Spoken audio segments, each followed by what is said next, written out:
Straight talk from Israel. You're listening to Israel News Talk Radio.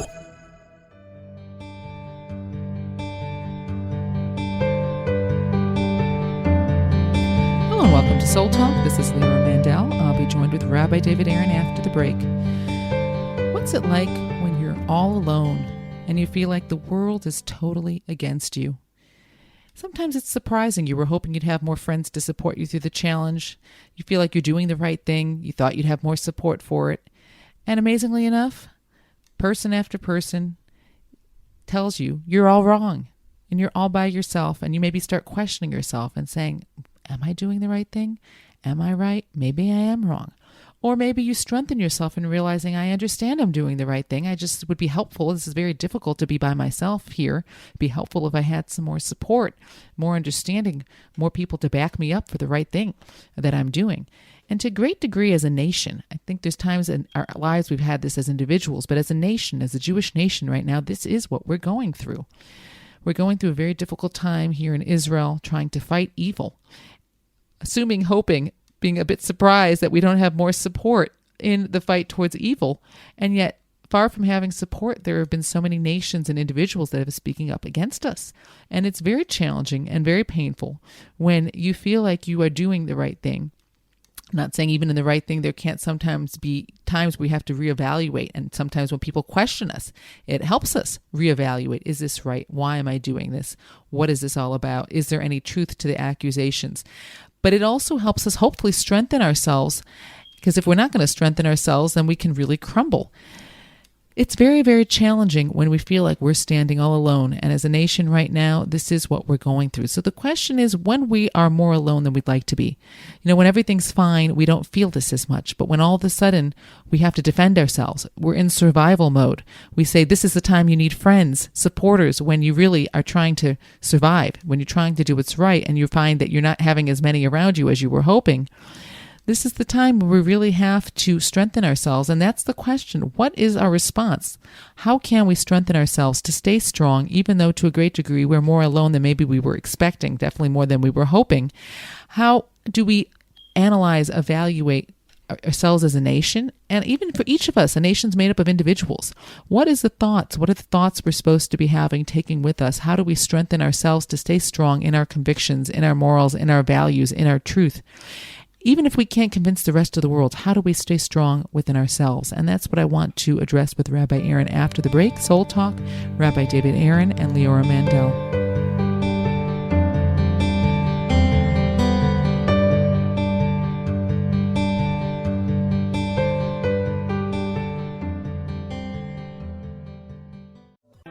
The return of the Jewish people to the land of Israel was prophesied in the Bible thousands of years ago and is coming true today. Shalom. Join me, Josh Wander, on Israel Unplugged. Listen in as we delve into the spiritual and physical aspects of the Jewish return to Zion.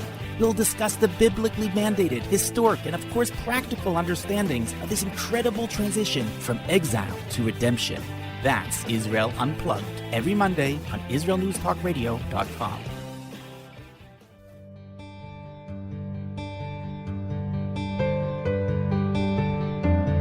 Hello and welcome to Soul Talk. This is Leora Mandel with Rabbi David Aaron. Rabbi Aaron, there's certain times within our lives, I feel like we're living as a Jewish people, Jewish nation. We have a really large history, and it's been filled with different time periods of unrest, anti-Semitism, Jews having the world against us in many ways.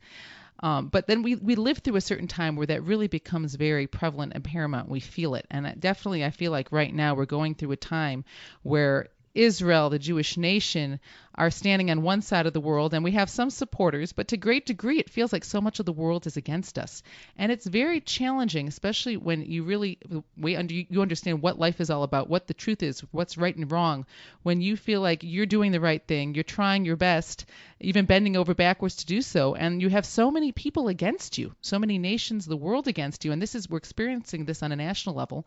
And I think there's many people who, unfortunately, even on a personal level, can relate to this challenge of feeling like you're all alone and the world is against you. So what are mindsets or tools or tips or anything practical, or how do we understand why is this a phenomenon and what can we do about it? Well, it's it's not news for us because that is how the Jewish people started.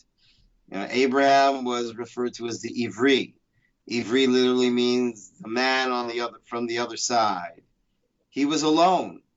He was ostracized. He was the weirdo, so to speak, and that is somewhat our brand. We don't want it that way, but when you have something of great value to share with the world, which are a vision that isn't necessarily the easy and comfortable way to go, which is to stand up for what's right and for what's just and for what's true, then there will be those that are against you, and those are the people that get tremendous training. The prophets in the Torah, where we read about the prophets, they had difficult lives. They were saying things to the world that people didn't want to hear.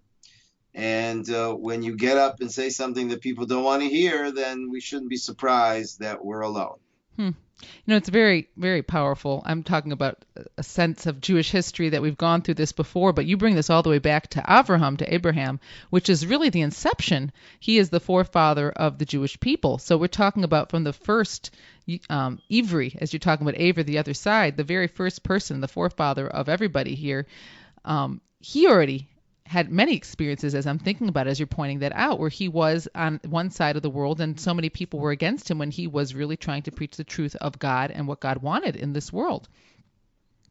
Right. Well, Friedrich Nietzsche said there's two types of people in the world. There's strong people and there's weak people. And the strong people, they do what they want, when they want, where they want, how they want. They're strong, they're free. But the weak people, in order to protect themselves from the strong people, they invented morality to make all the strong people feel so guilty that they're strong. And Nietzsche said that was the Jewish people. And so the strong people are not going to like the weak people, because the weak people are making you feel guilty. That let us live our lives the way we want to, and don't complicate life with facts and truth. When you talk about bringing a consciousness to the world, that really is what the Jewish nation is all about. And is that, as you understand it, one of the reasons why so much of the world is so often standing up against us? Even though I think if we take a step back and, even in the most recent situation, it almost seems, it seems very unjust. It goes against what human understanding, and we think we've evolved in terms of morality, right and wrong. But then you come into situations where it feels like the one who is more in the right is being treated as if they're in the wrong. And it sounds like here you might be explaining it as terms of people don't want to hear about necessarily what's right and wrong. We want to do what we want to do. And if I'm going to start saying, but you're wrong for doing it, the one who's right is actually villainized. I think there's different kinds of anti-Semitism. I think the anti-Semitism of Hitler, יימח שמו, was, I want to be God, I need to get rid of God's witnesses. And that really, Hitler was trying to get rid of God. And if you want to get rid of God, you got to get rid of the Jewish people, because they go around telling people about God.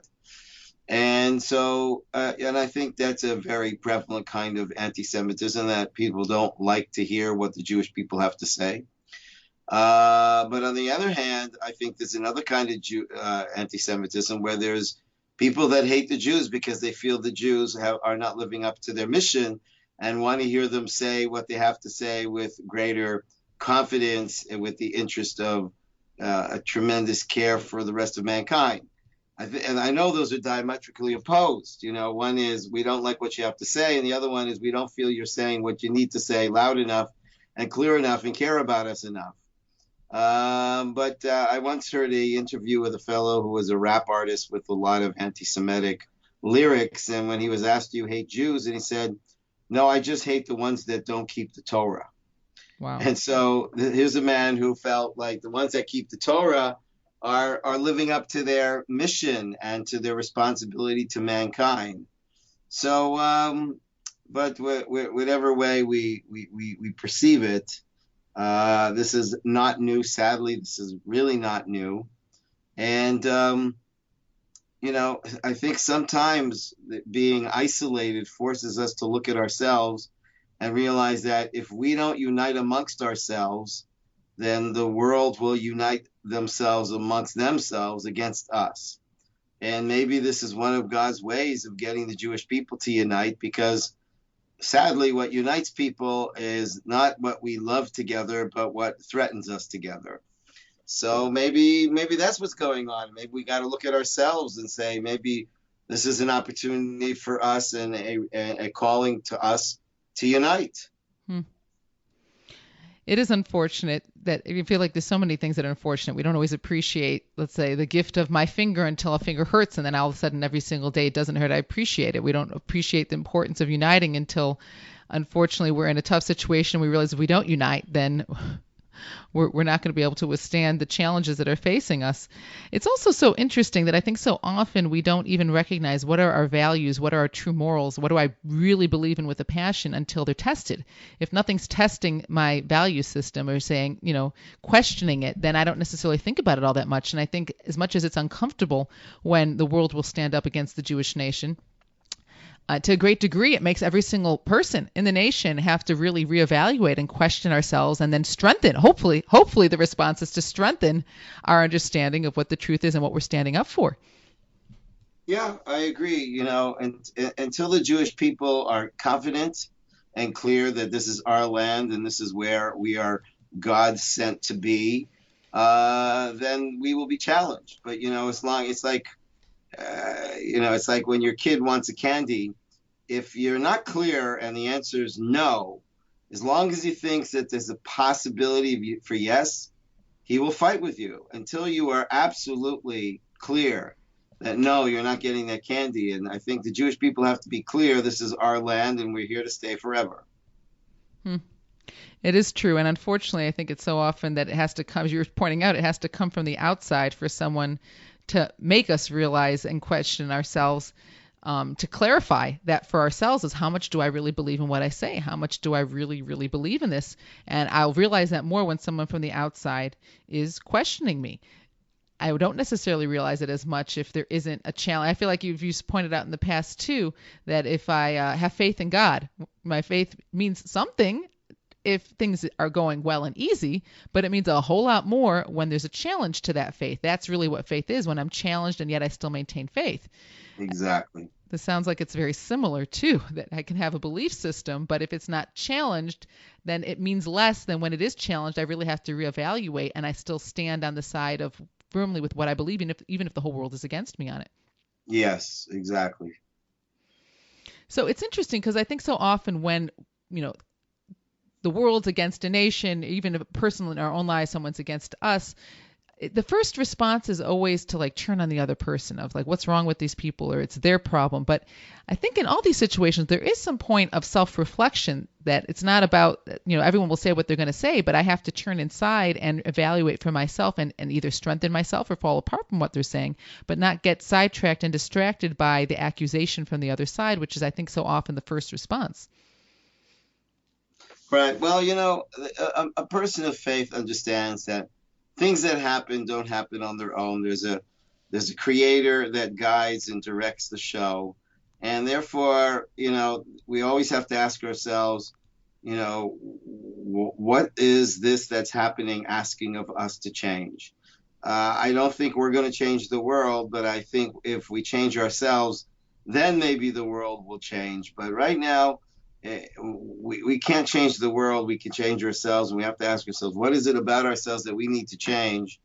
What is this situation that we're experiencing right now asking of us to change? So obviously this question is huge anytime a person goes to this on an individual level, and will definitely be different for each individual.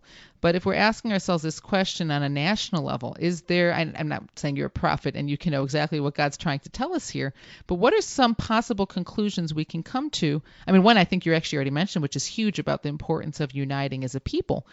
So all of a sudden I'm realizing to a degree you've already brought that up, but are there any other thoughts that you might have in terms of how we can answer this question on a national level? The interesting thing is that our claim to this land and statehood is a promise from God, and that promise from God is in the Torah. And until we unabashedly say that, I think this is going to come back at us, because every other kind of reason we give, politically or historically, is just not enough. We have to say to the world, and there's a lot of people out there that are believers, that we as believers have our document that tells us this is our land, and that's called the Torah. So it really also, as we were pointing out, is that when people question us, if anything, it reminds us that means I have to get stronger in my own convictions and being clear within myself and being able to express that in the world. That is very powerful. Unfortunately, it does have to sometimes come from the outside, but it's a very powerful response. When we return, Soul Talk, Rabbi David Aaron and Leora Mandel. Hi, everyone. This is Andrea Simento from Jerusalem, inviting you to drop everything and join me on my show, Pull Up a Chair. We'll visit this week's quirky stories, meet fabulous guests, and discover my Israel. Together, we'll laugh, shout, and explain the topics that make us say, hey, we've got to talk about that. So get comfortable and pull up a chair with me, Andrea Simento, every Thursday on Israel News Talk Radio.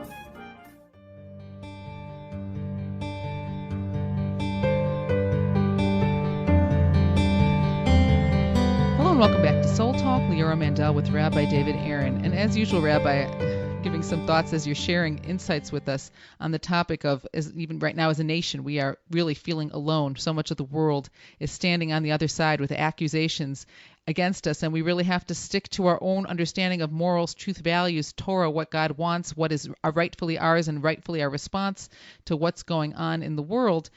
And this seems like such a bad situation to be in, to be all alone, to feel like the world's against you, you don't have so many friends. And yet what you're really explaining here to a degree is that there actually can be a lot of good that can come out of what seems to be a bad situation. It's almost odd.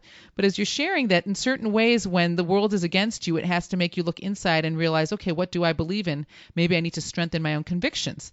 It helps me reevaluate and strengthen myself in my own faith. It helps us as a nation unite and realize, well, we can't rely on outside people. We're going to have to strengthen and unite from within.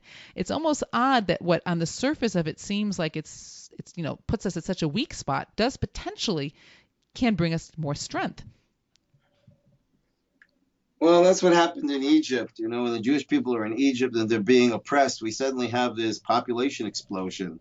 Precisely in I once heard a cute little idea that, why in Judaism is wine considered something so holy? Well, really, how do you make wine? Well, basically, you take grapes that are whole and wonderful, and you step on them and you crush them. And who would think that crushing has anything of value? It's only destruction. And yet the way you make wine, which is so much more, valuable than the grapes themselves, is through crushing the grapes and letting them ferment. And so the Jewish people, not that we look for it, but looking back at it, we see that whatever has come to crush us has actually caused us to become even more potent. There's certain truths. It is how it is. And sometimes we'd like to change it. And I wonder, it's so true what you're saying. And I think so often we've seen this throughout our history. Sometimes in our own lives, we've seen how that can be the truth. Is there any way to achieve this without having to go through crisis and pain and tragedy and being beaten down? I would like to think so, but I think we mentioned in one of the previous shows, I heard Rabbi Tursky Zichron ask an audience, how many here remember a joyous time in their life that caused them transformation and change? And then not too many people put up their hands. And how many people here remember a painful time in their life that caused them transformation and change? And a lot of people put their hands up. And so could it be differently? Yeah, but that seems to be the way it is, that people don't seem to change until there is crisis and pain and challenge and adversity. And somehow that is what motivates us to get moving. So it really is. I mean, again, I think there's a part of us that all is aware that this is, I guess, a reality. It is how it is. And even the example of the grapes is so powerful because it's true. You can't get the juice if you don't crush the grape. There's just no way around it. You can't get the juice from the orange if you're not squeezing it out. and it will just sit and not really reach its potential. And I think it is so true. I think in our own personal lives, I think we've experienced this too, that it's oftentimes from situations of challenge that some of our greatness comes out. But on the other hand, there's times where we feel like we've really just fall apart and we don't see the greatness coming out. So even though it's true that it's through squeezing the grape we get the juice, when we're being squeezed, is there anything we can do to make sure that this will be a squeeze that will bring out something greater from us instead of just squeezing us and just us feeling like we're losing ourselves? And this, again, on a nation and a personal level. You know what? I think the only way is through education. We have to get back to the basics. Who are the Jewish people? Why are we here? What is our role in the world? And why do we have to be in the land of Israel to accomplish that? We have to go back to those basics. And we have to clarify them in a way that is appropriate to this generation, a level of sophistication of understanding. And I think I don't feel we're doing that enough. So then this is very important. Let me ask you, because I am a Jewish person who is attempting to live my life as best as I can, always growing and learning, connected to the guidance of Torah and mitzvot. I live in Israel. And even so, you're bringing out a good point that sometimes until we're questioned, we don't even if we're sort of going on a routine of how we've chosen to live our lives, it's maybe not as deep as it can be until we're questioned about it, and then we have to reevaluate our own values. So how do we answer these core questions so that we can really strengthen ourselves and then really be strong enough to withstand the attacks that come that make us question all these central questions? You know, I think it starts with what's so chosen about the chosen people and what's so promising about the promised land. I think those are the two questions that have to be answered. The chosen people is not a privilege. The chosenness of the Jewish people is an obligation, a responsibility, whereby when it came to Noah was chosen by God, but it was a chosenness that on the flip side was a rejection of the whole world. You and your family will be saved and the rest of the world will be flooded. But the chosenness of Abraham is God's affirmation and commitment to the world. Through you, the world will be blessed. And so the chosen Jewish people is predicated on caring for the future of the entire world.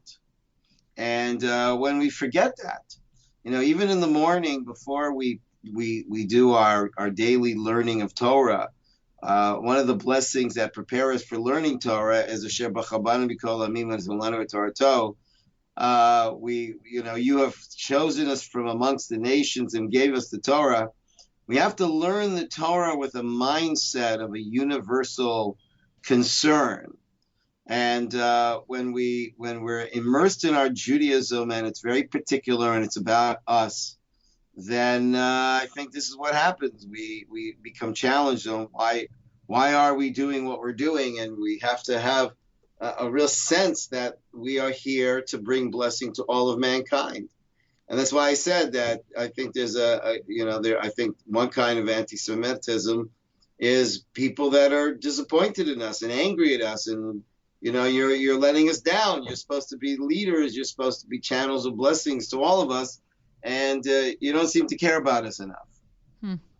It's sort of ironic, but understanding what you're saying is so key because we can misunderstand the message. I think when there's so many messages from the world, decrying Israel and the Jewish nation and making us out to seem like we're the aggressors and the evil ones, it makes us make you question, wait a minute, what's truth, what's right, what's wrong here? But in a sense, it's a different kind of way of saying you're not living up to your part of the obligation here. It's like we're going to start, I feel like you can almost have like an example of a child who starts a tantrum with their parent, and it could, on the surface, it could seem as though the parent, why don't they just give what the child wants? But the obligation of the parent is to really stand up to being a parent, that obligation, that responsibility. And if they're not going to do that, then the tantrum is going to keep continuing. And if anything, the tantrum's there as a reminder to the parent, now is your time to start parenting, so to speak. Right. Yes, you're right. But it's a very different way of looking at what's going on, the way you're explaining this, because if you just get caught in the message itself, what it seems to be, it's actually underneath what's really going on. It's much different. And we can miss the message of what our job and our response is supposed to be.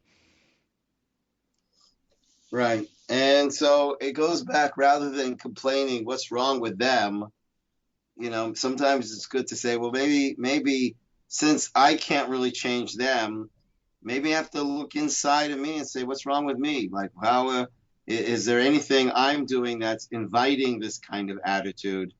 Is there anything I need to change to be able to ultimately cause change beyond myself toward and with others? I don't think there's an easy answer, but I think that's the question. And it's a very core and important question. And again, not the kind of question that is so important for us to stop and think about instead of just going and rote in our lives. But I think the kind of question, it's true as you're pointing out, we don't necessarily stop and ask ourselves until we're put in an uncomfortable situation. And it's, as much as it's unpleasant to be in uncomfortable situations, it really does bring about true self-reflection nationally and personally. I've never met anybody that's really grown by being in a comfortable environment. Many times I've shared the joke about this fellow that goes into a gym and he quits very quickly because they kept asking him to lift heavy things. That's why you're in a gym. That's how you build muscles. And so these challenges are there to give us strength of character. But the question is, character of what? What is the character that we need to build in the situation? And each situation might be a little bit different. But I think even asking the question, and depending on what the situation is, sometimes it's, someone could blame you for being so, you're so easygoing, you're so weak. And that might be an answer saying, well, I need to build being stronger in what I believe, my convictions. And so each situation to degree based on what the accusation is, if we really stop and examine it, but recognizing that it's to build something inside of me that really does give some direction based on the accusation, what I need to build inside of myself. Right. I think there's also something to be said for, I think some people feel tremendous guilt about how they have treated the Jews all these years. And there's two ways to deal with guilt. One is to recognize it and change your ways. The other one is to demonize the other person and show that they're much worse than you. That, they're claiming that we abandoned them in the Holocaust. Look what they're doing to the Palestinians. Look who's talking. Look who's guilty. I think that's also a type of anti-Semitism that's happening. And that really does make sense. And yet at the end of the day, there's that point of understanding where it's coming from their side of things. But as you pointed out, it's also really important not to get so sidetracked about the other side and look back as, what is this experience for me? What am I supposed to be changing and growing in from my side of the receiving end of it? When we return, Soul Talk, Rabbi David Aaron and Leora Mandel.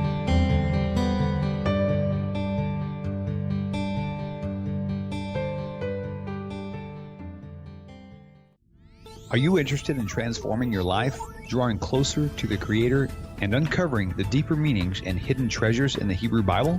Then join me, Rav Yitzhak Michelson, And me, William Hall, on the Science of Kabbalah, where we are seeking to narrow the gap between what we understand of our physical and spiritual worlds. So make sure to tune in every Tuesday at 5 p.m. Israel time, 10 a.m. Eastern Standard Time, here on Israel News Talk Radio. Hello, I am Walter Bingham. If you want to hear the news behind the news and the true perspective on world affairs, then the Walter Bingham File is the program for you. We bring you interviews with the movers and shakers, political commentaries, and on-the-spot reports of events as they happen. All here every Tuesday, 4 p.m. Israel time, 9 a.m. Eastern time. And it's all archived on our website. Make it a date.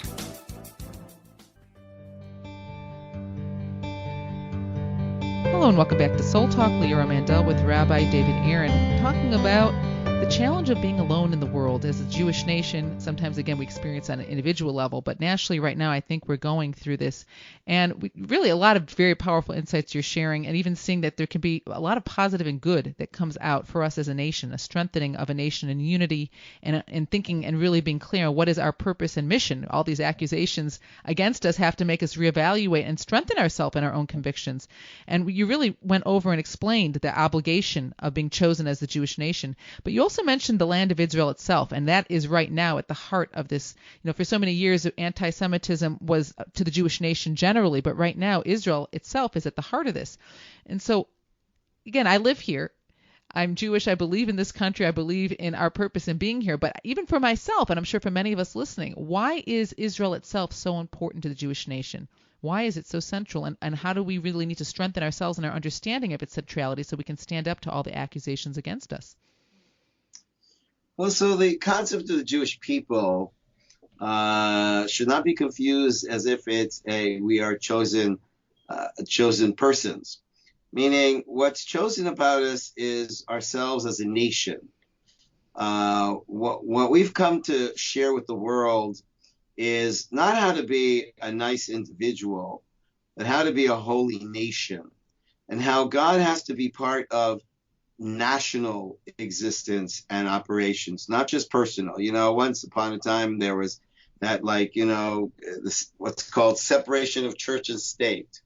Let that which is Caesar's be Caesar's, and let that which be God's God's. And that, and the area of God consciousness should in any way should have nothing to do with the political national side of the people.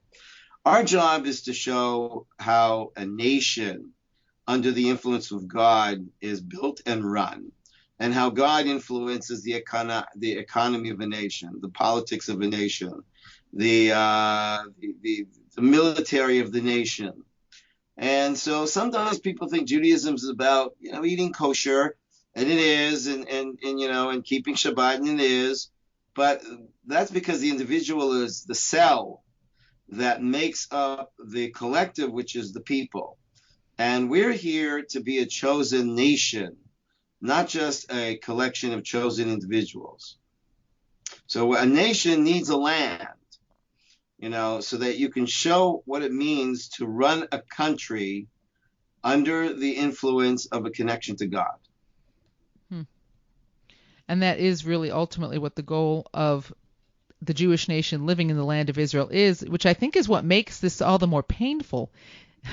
What's happening right now is that it's not just the Jewish nation being accused, like there were, so many accusations throughout history, but now the Jewish nation in the land of Israel, as you're explaining, is supposed to be showing what it's like to have a country run under the influence of God, and yet this specific nation in this land right now is being accused of all these terrible things. So I think that, again, makes these accusations all the more painful when the whole goal of our being in this land is to spread godliness and the light of Hashem throughout the world.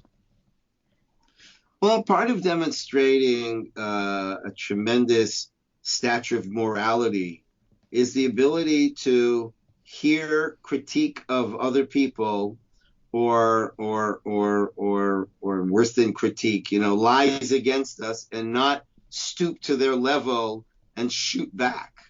There's something that's to be said for how you handle yourself under fire, and whether you rather than simply react and try to hurt back, you try to help nonetheless and try to clarify.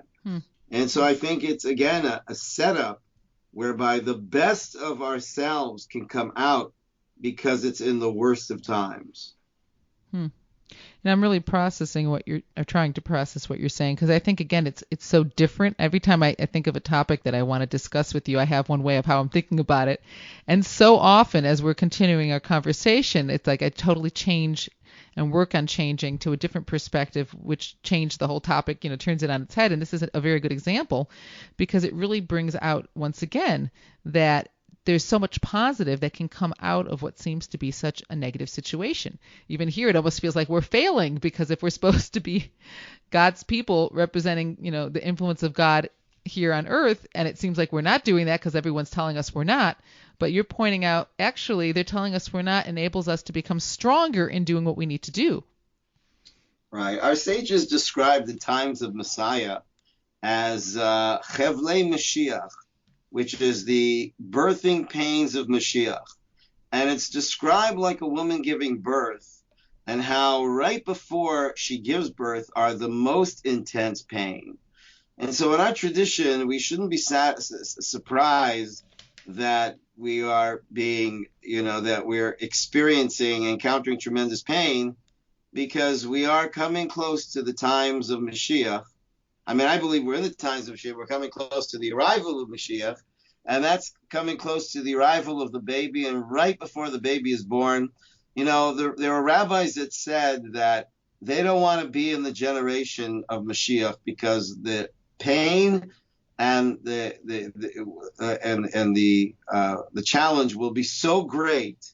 They don't want to be in this generation. I think we're in the generation. The pain is unbearable, and that's a good sign that we're just about to give birth to a whole new world. And in a sense, I think recognizing that is so important right now, because it's like you just have to hold on, And right now we're in the midst of a moment, just like a woman in the midst of a contraction. She's not necessarily seeing the whole picture from the pain.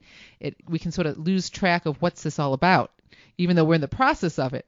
And so being able to take a step back and remind ourselves that, get so caught up in the pain of the moment to forget that this is part of some bigger picture, and we're almost at a certain goal of it. And especially when you're talking about part of the Jewish nation returning to the land of Israel, being in the land of Israel, the goal is having the nation in the land to have God's influence on a people in the world.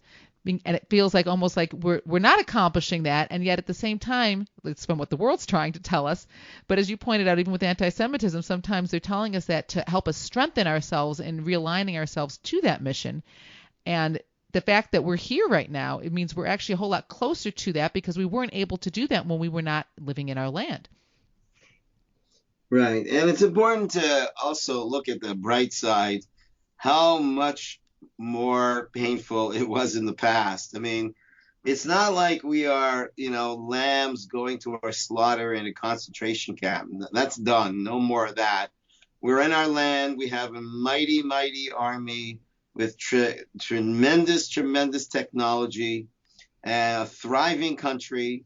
And so as much as there's tremendous pain, and we don't want to, be Pollyannish and think there isn't any pain, but we still need to keep things in perspective that the Jewish people have gone through much, much, much, much worse. And we got through it, and we're stronger because of it.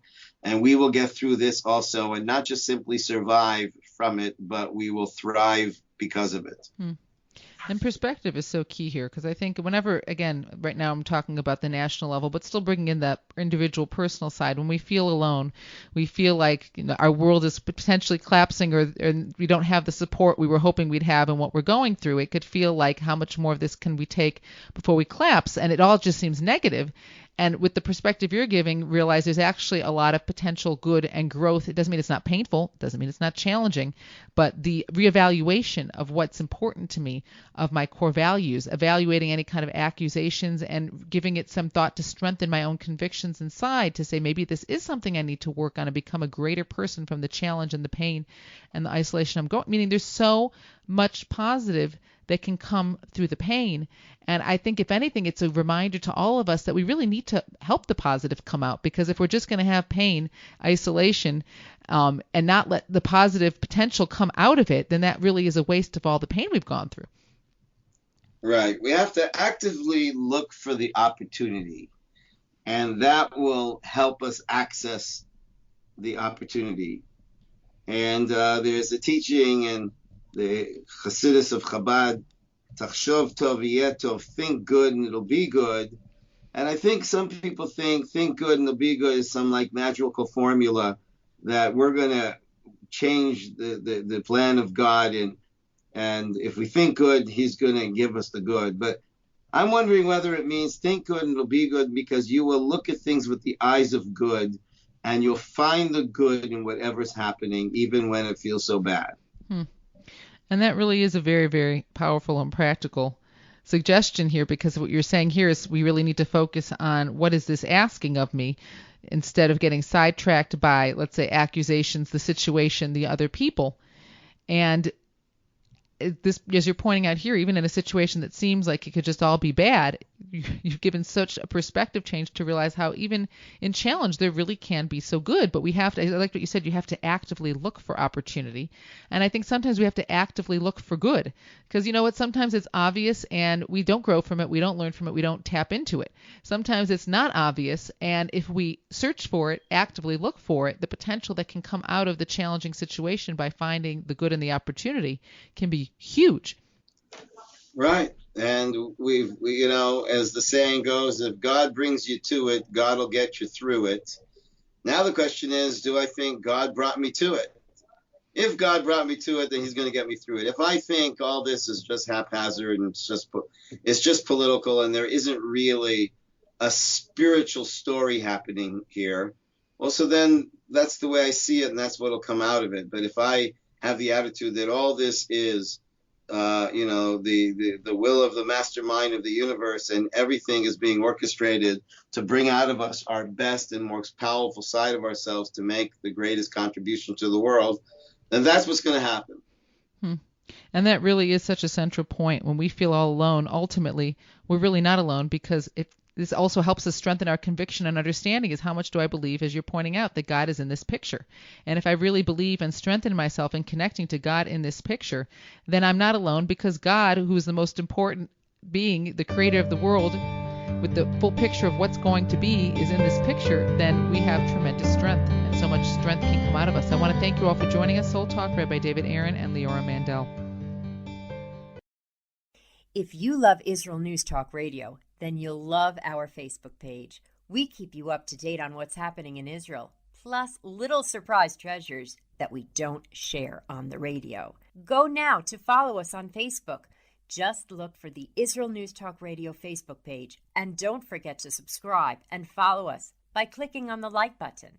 We post great stuff there that you'll want to share. Israel News Talk Radio on Facebook and Israel News Radio on Twitter. If you're hearing this message, everyone else can too. Advertise with Israel News Talk Radio and get your message out to people. We'll build a personalized package for you. Contact advertising at israelnewstalkradio.com. Straight talk from Israel. You're listening to Israel News Talk Radio. Hey, this is Jake in Anchorage, Alaska, and I love listening to all the super interesting interviews and up-to-date information on what's happening in Israel. Hello, this is Anna King, originally from London, now living in Israel. And what can I say? Israel News Talk Radio is my cup of tea. My name is Bhaskar. I'm from India, and I love listening because you get to know the truth and wonderful voices from this lovely country. Mom! Okay, wait a minute. Hi, this is Chava Dax, and I'm calling for the rolling hills of Ma'ale Adumim, just north of Jerusalem. I always listen to Israel News Talk Radio to get all the latest news and commentary and to keep me up to date every day. This is Sarah Dax from Ma'ale Adumim, and I'm 12. I wish Israel News Talk Radio was boring so my mom wouldn't listen to it all the time. Mom!